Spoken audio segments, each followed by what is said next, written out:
गुरुर्ब्रह्मा गुरुर्विष्णु गुरुर्देवो महेश्वरा गुरुर्साक्षात् तत्परब्रह्म तस्मै श्री गुरुवे नमः।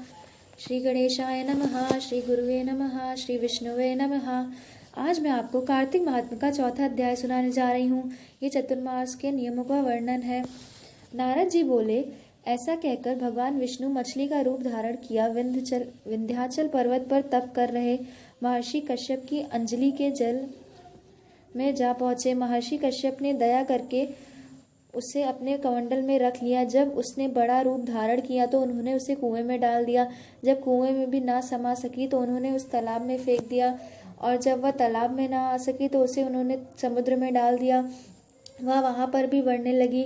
फिर उस मत्स्य रूपी नारायण ने उस शंखासुर को मार डाला।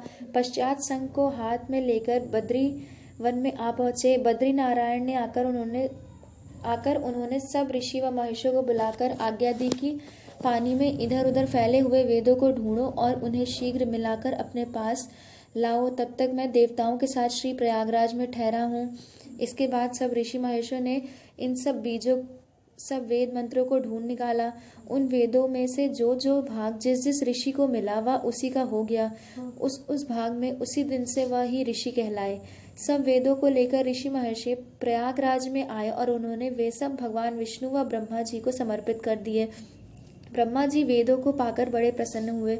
उन्होंने देवताओं और ऋषियों के साथ अश्वमेघ यज्ञ किया। यज्ञ के अंत में देवता, गंधर्व, यक्ष, नाग भगवान विष्णु को दंडवत करके प्रार्थना करने लगे।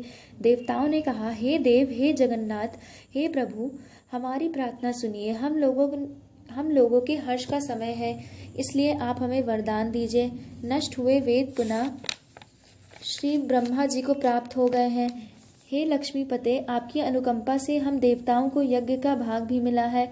यह स्थान आपके प्रसाद में आज पृथ्वी भर में सर्व प्रधान पूर्ण को बढ़ाने वाला, मुक्ति तथा भक्ति को प्रदान करने वाला हो। ब्रह्म हत्या आदि पापों को नाश करने वाला, परम पवित्र और अक्षय फल देने वाला हो। यह वरदान हमें दीजिए। भगवान विष्णु ने कहा, जो कुछ आप लोगों ने कहा है वह मेरा भी ध्येय है। जैसे आप लोगों ने कहा है कि यह स्थान आज से ब्रह्म क्षेत्र के नाम से पुकारा जाएगा।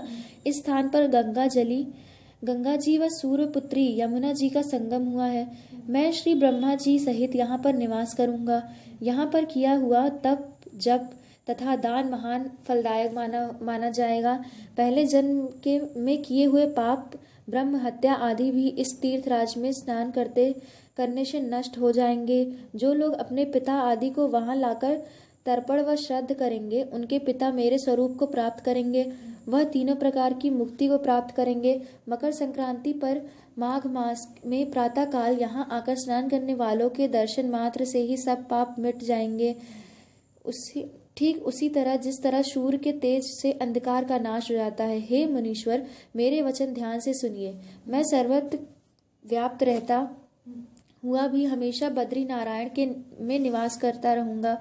सैकड़ों वर्ष तक किसी दूसरे स्थान पर तप करने से जो फल मिलता है वही फल यहाँ एक दिन में ही मिल जाएगा। जो मनुष्य मेरे उस स्थान बद्री काश्रम का दर्शन करेंगे वह जीवन मुक्त हो जाएंगे और उनसे समस्त पाप नष्ट हो जाएंगे। सूत जी बोले, ऐसा कहकर भगवान विष्णु अंतर्ध्यान हो गए और देवतागण भी अपने अंशों को वहीं छोड़कर चले गए। जो मनुष्य कथा को श्रद्धा पूर्वक सुनते वह श्री प्रयागराज व बद्री काश्रम जाने व स्नान करने के समान फल प्राप्त करते हैं। इति श्री कार्तिक अध्याय